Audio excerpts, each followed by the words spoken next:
Sir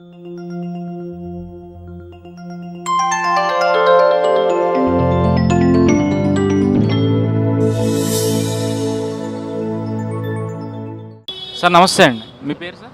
Purnachandrarao అమ్మ. పూర్ణచంద్రరావు గారు ఏం చేస్తుంటారు? నేను టాటా కంపెనీలో చేస్తానమ్మా. సరే, ఇప్పుడు చూస్తే ఎలక్షన్లు అయిపోయినాయి. మనం ప్రధానంగా తెలుగుదేశం గురించి మాట్లాడుకోవాల్సి వస్తే నందమూరి కుటుంబం నుంచి వచ్చిన పార్టీ అది. దాని నుంచి హిందూపురం నుంచి బాలకృష్ణ గారు పోటీ చేయడం, వారి అల్లుళ్ళు కూడా పలానా రకరకాల చోట్ల నుంచి పోటీ చేయడం కూడా జరిగింది. వాళ్ళ కూతురు కూడా ప్రచారంలో పాల్గొనడం జరిగింది. కానీ ఇదే నందమూరి కుటుంబం నుంచి జూనియర్ ఎన్టీఆర్ గారు ప్రచారం చేయకపోవడంపై మీ అభిప్రాయం ఏంటి?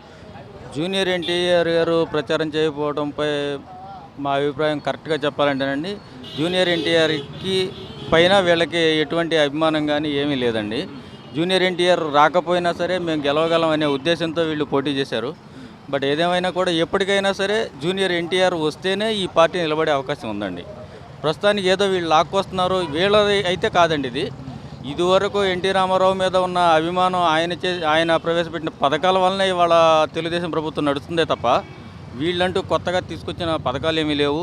దానివల్ల జూనియర్ ఎన్టీఆర్ రావాల్సిందే, వస్తేనే ఈ పార్టీ ముందుకెళ్ళే అవకాశం ఉంటుందండి. జూనియర్ ఎన్టీఆర్ గారి విషయానికి వచ్చేసరికి 2009లో ఆయన ఉమ్మడి ఆంధ్రప్రదేశ్ ఉన్నప్పుడు ఆయన తెలుగుదేశం తరఫున ప్రచారం చేయడం, రాష్ట్రం అంతా తిరగడం జరిగింది.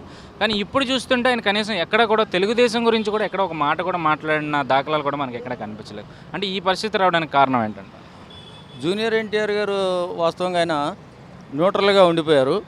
ఎందుకంటే ఈయనకి చంద్రబాబు నాయుడు గారి దగ్గర నుంచి సరైన సపోర్ట్ కానీ ఇంకోటి కానీ ఏమీ లేదండి. చంద్రబాబు నాయుడు గారు వెళ్ళి ఆహ్వానిస్తే వచ్చి ఉండేవాళ్ళేమో, బట్ ఈయన దగ్గర నుంచి అట్లా ఏమీ లేదు. సో దట్ ఆయన ప్రచారం మీద పెద్ద ఇంట్రెస్ట్ చూపించకపోవడం కూడా కారణం అదే అనుకుంటున్నాం మేము. దానివల్ల ఆయన రాలేదండి. అయితే మనం ఎలక్షన్ విషయానికి వచ్చేసరికి 11 ఎలక్షన్ పోలింగ్ పూర్తి అయిపోయింది. మరి పోలింగ్ బట్టి చూస్తుంటే ఏ పార్టీ అధికారంలోకి వచ్చే అవకాశం ఉందంటారు?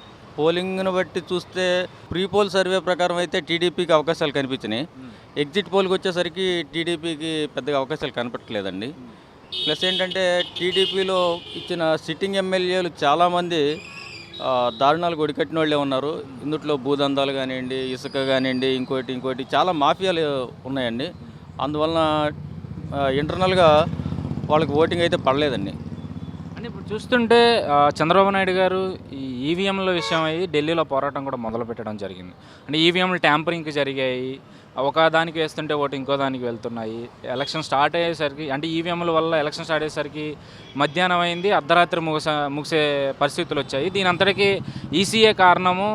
ఈ విషయంలో వైఫల్యం అయిందని చెప్పి చంద్రబాబు నాయుడు గారు ఢిల్లీలో పెద్ద ఎత్తున పోరాటం చేయడం మనం చూస్తున్నాం. దీని మీద మీ అభిప్రాయం ఏంటి? ఈ ఈవీఎంలు అనేది ప్రవేశపెట్టిందే చంద్రబాబు నాయుడు గారండి. ప్రతిదానికి ఫస్ట్ నేనే ప్రవేశపెట్టానంటారు. నేను ప్రవేశపెట్టిన అన్ని ఫెయిల్యూర్ అయినాయి అని చెప్పేసి చంద్రబాబు నాయుడు గారు అంటాం చాలా హాస్యాస్పదం అండి. ఇది చంద్రబాబు నాయుడు గారు ఇట్లాంటి రిపోర్ట్ చేయడం అనేది ఒక సీఎం హోదాలో ఉండి ఈయన చాలా సిల్లీగా మాట్లాడుతున్నారండి కొన్ని విషయాల్లో. ఇది చాలా తప్పండి. ఇది అంటే మీరు అన్నట్లు ఆయన ప్రవేశపెట్టిన, ఇప్పుడు చూస్తే ఎలక్షన్ కమిషన్ హ్యాండ్ ఓవర్లో ఈ ఎలక్షన్ అనేది జరిగింది కదా. అంటే ఈ వైఫల్యానికి కారణం ఈసీ కాదంటారా? ఈసీయే కంపల్సరీ. బట్ చంద్రబాబు నాయుడు గారు ఆ హోదాలో ఉండి ఆయన అలా మాట్లాడటం అనేది కరెక్ట్ కాదు. ఏదైనా పొరపాటు జరిగి ఉండొచ్చు, లేట్ అయి ఉండొచ్చు. కానీ లేట్ అయినందుకు వాళ్ళు కూడా ఇదివరకు ఎప్పుడు మనం చూడలేదు. రాత్రి 12 గంటల వరకు ఎలక్షన్ జరగటం. ఇప్పుడు చూస్తే మనం ఎంత టైం అయినా సరే ఎలక్షన్ అయ్యే వరకు ఉండి ఎలక్షన్ అయిన తర్వాతే క్లోజ్ చేసుకుని వెళ్ళారు. సో మనం వాళ్ళని తప్పు పట్టడానికి కూడా లేదండి.